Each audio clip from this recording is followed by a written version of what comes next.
Bonjour à tous, je suis Kylian Marlier, votre trader formateur. Bienvenue dans cette nouvelle vidéo. L'heure est grave, je viens de me rendre compte que j'ai fait aucune vidéo sur la corrélation des marchés. J'en ai déjà parlé beaucoup en coaching, en appel stratégique et même en live le lundi et le vendredi à midi. Et là, je me rends compte qu'aucune vidéo traite vraiment des corrélations des marchés. Alors que pour moi, les corrélations sont en fait des indicateurs et surtout des aides qui sont extrêmement importantes. Donc je vais vous partager mon écran et je vais vous montrer concrètement la puissance des corrélations des marchés. Il faut savoir qu'une corrélation, c'est quoi? C'est en fait une similitude entre les graphiques. Donc si l'un monte, l'autre peut monter. Et on pourrait donc parler de corrélation positive. Par contre, si l'un monte et que l'autre baisse, et que quand l'autre baisse, il y en a un autre qui monte, on va parler donc de corrélation négative. C'est quand en fait ils font l'inverse. Et là, regardez sur ce graphique la puissance de la corrélation des marchés entre trois paires de devises majeures. L'AUD-USD, qui pour le moment nous montre en fait un range. On va avoir également le GBP-USD, qui nous montre également un range, et on va avoir l'euro-USD qui nous montre également un range. Et l'objectif, c'est en fait de travailler sur les corrélations pour en fait se positionner plusieurs fois. Parce que l'avantage d'avoir, quand il y en a un qui monte, l'autre il monte, etc., c'est que vous allez pouvoir vous positionner plusieurs fois sans pour autant analyser plusieurs fois. Vu que c'est de la corrélation et vu qu'ils avancent en fait en même temps, ça vous permet de mettre plus de positions sans pour autant plus analyser. Prenons l'exemple justement ici sur le GBP-USD où on a une grosse baisse qui arrive le 1er juin à 20 h. Je vois du coup qu'on est sur une grosse baisse à cause, à mon avis, probablement d'un événement fondamental. Qu'est-ce que je vais aller voir sur l'euro-USD? Le 1er juin ici, à 19-20 heures, donc la même bougie, on va avoir une baisse. Ensuite, on consolide et puis on repart à la hausse. Sur le GBP-USD, on consolide et après on repasse à la hausse. Et même pour vous parler donc à l'heure actuelle, on avait un rebond et là on repart un petit peu sur le ravalement de ce rebond. L'euro-USD, qu'est-ce qu'il fait? On avait un rebond et là on est reparti pour aller rechercher le rebond. Je pourrais aller voir AUD-USD, on a eu un rebond et là en final on est occupé de ravaler ce rebond. Et en fait, ce qui est important, c'est de voir qu'ils fonctionnent tous de la même manière. Et c'est ça qui est intéressant, c'est que si je vois un rebond sur l'AUD-USD et que j'ai envie de l'acheter l'AUD-USD, je vais pouvoir acheter AUD-USD, GBP-USD, Euro-USD, même NZD-USD. Je pourrais par exemple regarder ce que fait le NZD-USD en H1. Première règle en corrélation, lorsque vous allez justement analyser plusieurs graphiques pour la corrélation, il faut que ça soit dans la même unité de temps. Et là, vous voyez, donc, on avait une baisse, on a un rebond, et là, on est occupé de ravaler cette hausse. Comme on le fait en fait ici, on avait une baisse, on avait un rebond, et là, on rabaisse la hausse. Et si je voulais justement mettre NZD-USD sur le graphique, on voit que c'est la même chose. Je pourrais également mettre l'euro-USD sur le graphique, on voit que c'est la même chose. Et ça, en fait, ça s'appelle de la corrélation positive. Ça veut dire qu'ils avancent tous dans le même sens. Et c'est ça le gros objectif, surtout quand vous n'avez pas beaucoup de temps ou que vous avez des difficultés à trouver des opportunités, mais que vous en voyez une, essayez de travailler la corrélation pour vous positionner plusieurs fois. Là, ici, vous l'avez vu, AUD-USD, GBP-USD, Euro-USD, NZD-USD sont tous corrélés. Alors, votre question pourrait être la suivante.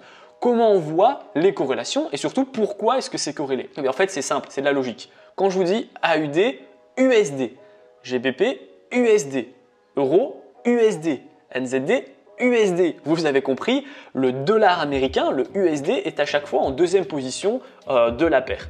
Donc, l'USD, c'est 50% de la paire. Donc, d'office qu'on va avoir la corrélation. Et ensuite, pour une corrélation négative, donc quand l'un monte et l'autre baisse, c'est facile. Si je vous dis que USD GPI monte, Euro USD va baisser. Parce que dans l'un, avec USD GPI, le USD est en première position, USD GPI, et le deuxième, c'est Euro USD, il est en deuxième position. Donc quand l'un est en première et puis l'autre est en deuxième, en fait, on va avoir un renversement. Et je vais vous montrer ici sur le graphique, USD GPI, qui casse vraiment très fortement à la hausse. Et donc là, quand je vais dézoomer, qu'est-ce que je vais voir? Je vais bien dézoomer quand même pour vous montrer. Voilà, là on était donc dans une grosse tendance baissière sur l'euro USD, pendant que là on était sur une grosse tendance haussière sur l'USD GPI. Là, on a monté pendant que l'USD GPI a baissé, et là l'USD GPI monte pendant que le euro USD baisse. Et en fait, plus vous allez monter dans les unités de temps, plus vous allez voir justement les corrélations bouger également. Donc je vais reprendre un peu comme ça, voilà. Je vais le remettre l'euro USD en D1 et vous allez voir que la corrélation est encore plus impressionnante. Je pourrais retirer si vous voulez Fibonacci pour que vous voyez bien. Là, on avait une grosse hausse, et bien l'euro USD baisse. Ensuite, bon, bah là, on a un petit peu la même chose. Quand on monte ici, on a baissé. Puis bah là, ça a fortement monté, et bah ici, ça a fortement baissé, et ainsi de suite. La corrélation ne sera jamais identique à 100%, parce que lorsqu'on a un événement fondamental, donc par exemple, on a l'AUD qui fait une grosse annonce pour l'Australie, eh bien, on pourrait perdre un peu de corrélation, parce que ça impacterait que l'Australie. Donc le GBP USD, Euro USD, NZD USD ne serait pas impacté en fait. Donc il faut faire attention. Par contre, en fait, une fois que l'analyse elle sera terminée, on va retrouver petit à petit sa corrélation. Je vais vous faire un tout dernier exemple avec du coup le pétrole et l'USD CAD.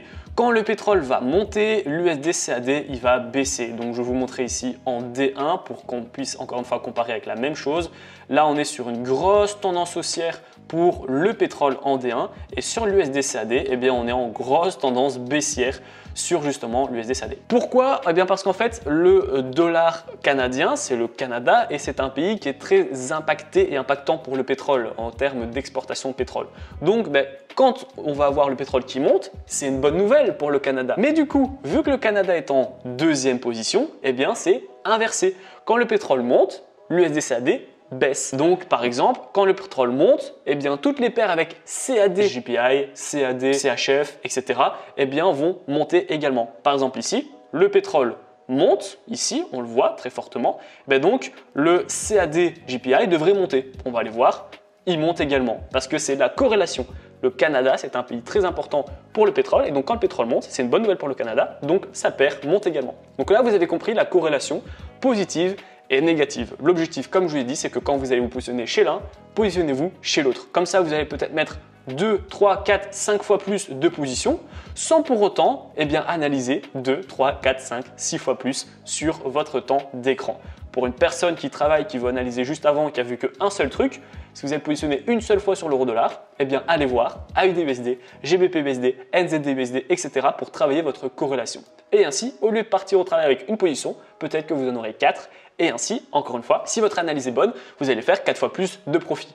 Maintenant, attention, parce que là, si vous êtes gouré 4 fois et que votre analyse est mauvaise 4 fois, toutes les positions seront en perte. Donc faites attention également lorsque vous mettez plusieurs positions. Concentrez-vous également sur, ok, est-ce que j'ai été cohérent dans mon analyse? Parce que si vous avez acheté AUD-USD, vendu euro-dollar, il y a un problème.